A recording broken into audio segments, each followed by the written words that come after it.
because we're live. Hi there. Welcome to Tech Talk Weekly. I'm Bob from Creation Station. This is our weekly show where we give you 3 or 4 cool, interesting tech topics, creation stuff, sciencey stuff. Today's a lot of sciencey stuff.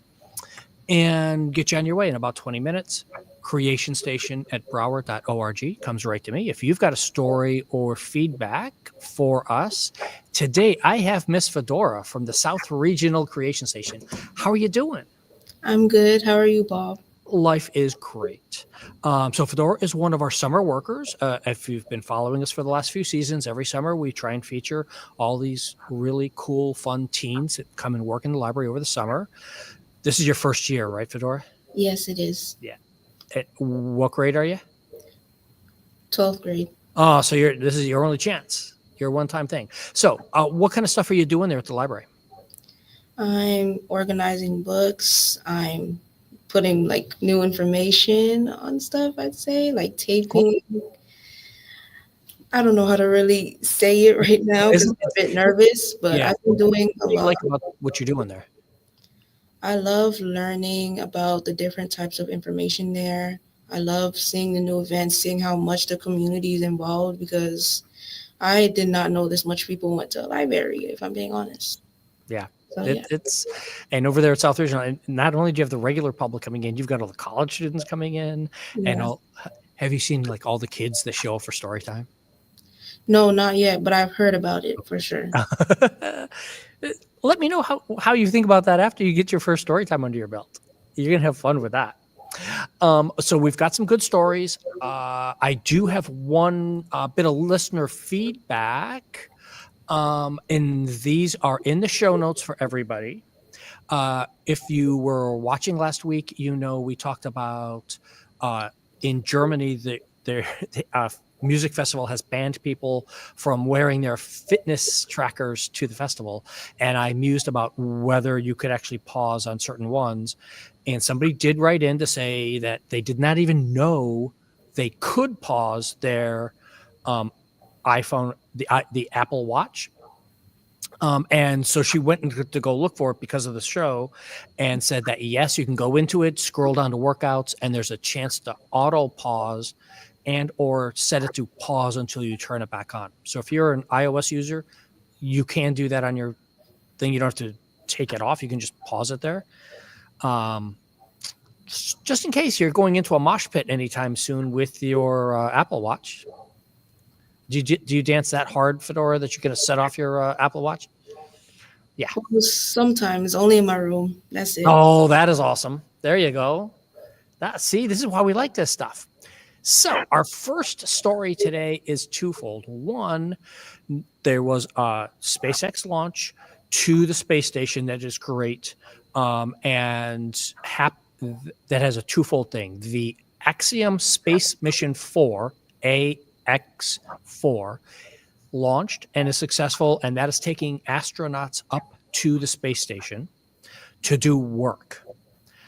And they're going to be up there for 2 weeks doing regular working hours, doing all the stuff, doing dozens and dozens of experiments over that time. The other thing about this article, though, and Fedora, this is the one why I thought it was interesting to talk about.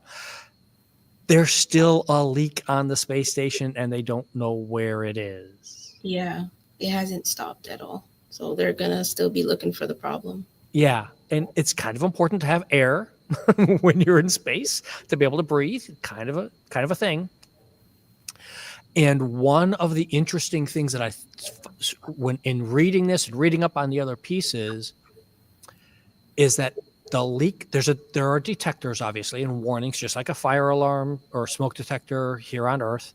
Up there on the space station, they've got leak detectors and oxygen, testing for gases and bad air, etc. The leak detector stopped going off, which they were worried about because they didn't know whether that meant the leak had stopped or there was no more air to leak. And it turns out neither. The leak was still going on, but another section lost enough air that they equalized, and it caused the alarm to stop working. Yeah, I've seen that. That's kind of like, it's kind of hard to understand exactly how are you going to fix this without knowing where and how. And did you see in the article there they can't even see the cracks? Yeah, they can't. That's how small the cracks are. Yeah, and that's what microscopes, magnifying glasses, microscopes, everything. They're microscopic cracks that they can't see, even with the. It's not like they're looking at it and say, "Oh wow, there's a crack." That would ruin the whole thing. They're using top of the line detection stuff, and they can't find the actual leaks. They might as well create a new ship if you're using a microscope and you still can't see. Yeah, I agree with you. It would be really nice to get a new one. Unfortunately, it looks like it's not going to happen. And one of the other problems, and this is why we always give everybody the show notes so you can go look at these links yourself and go see. One of the real problems is this is a Russian-made module, and the Russian scientists say, there's not a problem. And the rest of the scientists are saying, there's a problem. And they can't come to an agreement on how bad the problem is. So we're going to see what happens. Now, you tell me, Fedora, do you like doing jigsaw puzzles?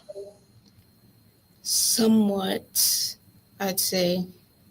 If it's interesting enough, like it has like, vibrant pictures, all of that, I'll be interested. But if it's just like plain boring, I probably won't be as interested. How about 2,000-year-old jigsaw puzzle? Yeah, that's something. Is that insane? So in London, the Romans were everywhere in modern Europe, but in London in particular was a big fort town for the Romans as they expanded north out of what is current Germany, and they moved up into the British Isles, or what became the British Isles. There were all these villas, there was all these things, and they stayed there for a long time, hundreds of years. Just like our modern day cities and everything, you tear down stuff. They had these, what we consider beautiful frescoes on walls that they just smashed up and tore down as they were taking out buildings and rebuilding new buildings. Well, they found a trash dump from 2,000 years ago with these frescoes in it, and they have rebuilt like a jigsaw puzzle more than you can see all these different pieces as it's going along. It's just crazy how hard that, I just can't fathom that. Can you? No, it'd probably take years for it to be put together. Yeah. So it has taken a good chunk of time. I mean, these were found back in 2021, and they've been slowly but surely building. I mean, they've now got one section almost finished that shows a doorway and a window-ish thing. They think it's a window and a doorway. And just craziness, all these things. But you got to go look at some of these pictures and go read through. And the Museum of London Archaeology has a whole exhibit on this right now. I don't know how many of our listeners are in London. I know at least a couple of you are. So go down there and see this. It's really a very cool thing. I don't know. Do you think there's enough of that around here? Around Florida? Yeah. I'd say, yeah, Florida's like, it has a lot of history, like St. Augustine, all of that. I think there's a lot of, still unfound history. Mm-hmm. And we've got the Circle downtown Miami that they discovered all those pottery remains and things like that in too. And that they don't even know when the Tequesta people were living in this area at all times. So yeah, there's a lot of craziness that we could do around. See, everybody just needs to pay attention to where they are. Yeah. You got that. You got that. Okay, you liked this story about the Galapagos? Mm-hmm. Tell me, what do you think about this one? I'd say, like, a part of it is concerning and a part of it is like, I don't know, honestly, because they say it's going backwards, like it's de-evolving. Yeah. And that's not good. Like, it's like climate change. Like, the world is getting worse. Like, it can't go back to its state. So somewhat it's kind of like that, but I honestly don't know what to say for this one. I just find It it. is. This is a crazy story. This is one of those ones that I love doing on the show. So to give everybody the brief synopsis, tomatoes are native to South America.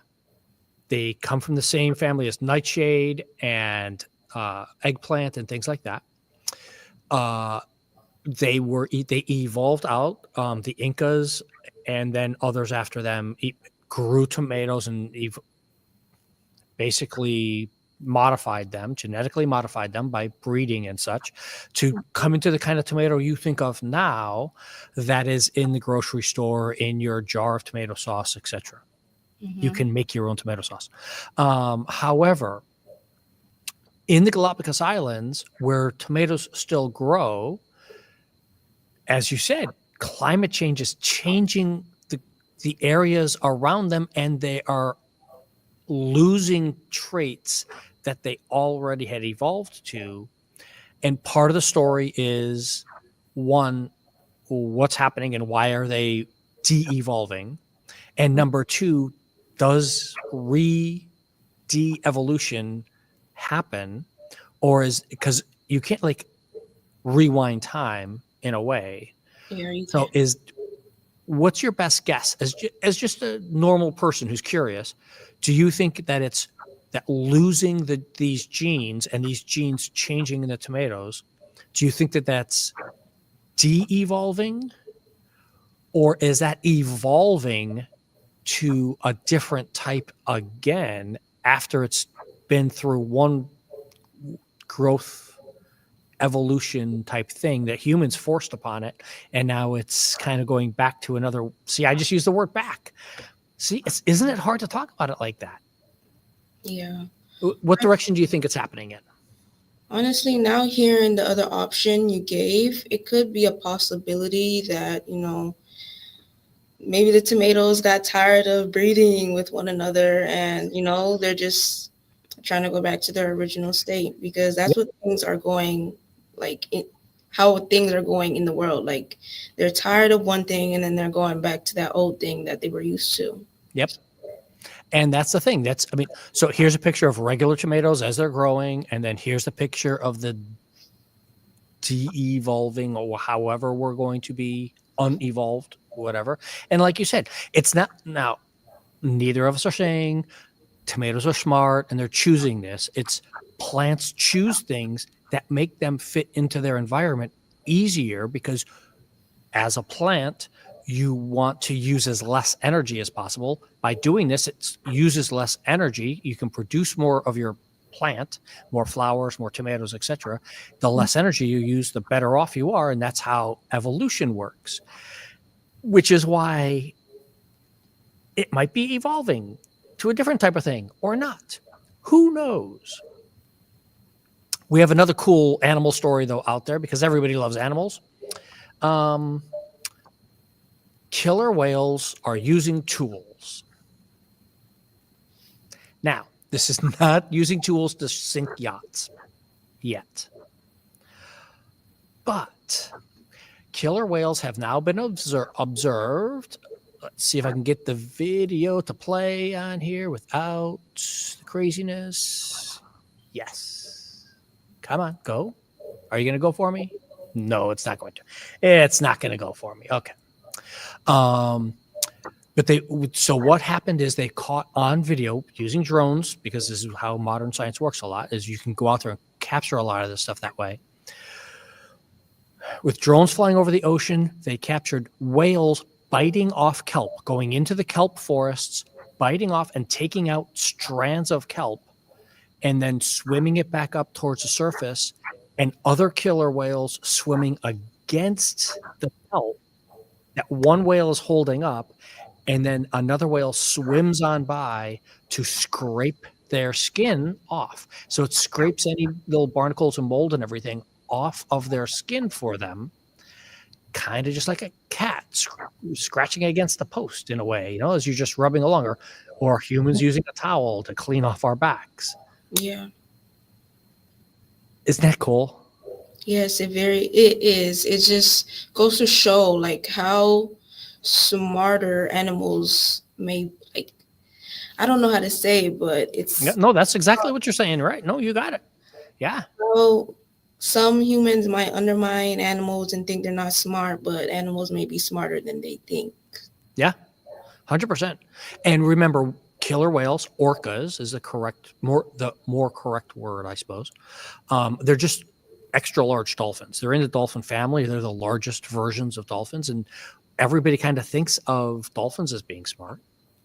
Yeah, So yeah, I mean, orcas are way up there on the intelligence charts, and this is one of those things that proves it because mostly you have to have a certain level of intelligence to be able to groom other members of your species, exactly. even if it's just with your fingers, like monkeys who do it with their fingers and teeth and stuff like that.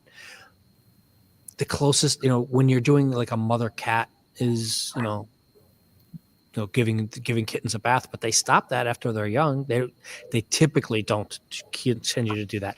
I know I'm going to have cat people tell me I'm wrong, so I'm going to stop it right there. One more question for you, Fedora. What kind of AI do you use? Chat GPT. Okay. Now,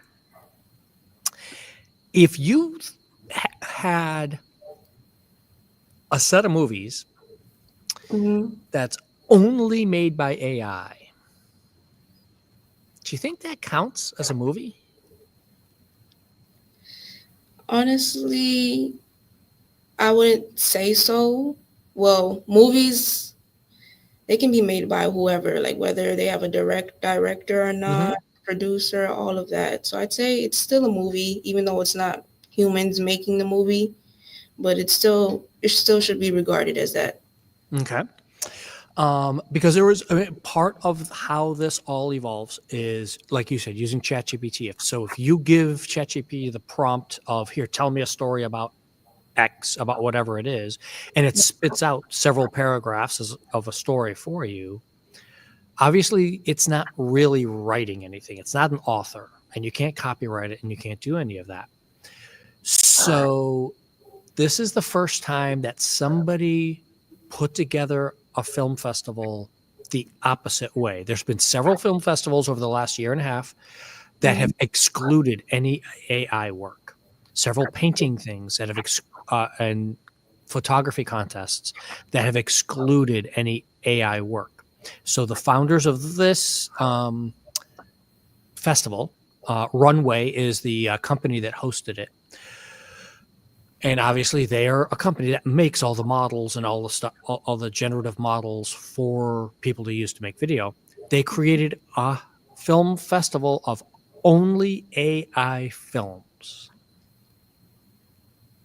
Um, Right now, AI film type things from several of the different um, generative models are mhm. short, and they don't really keep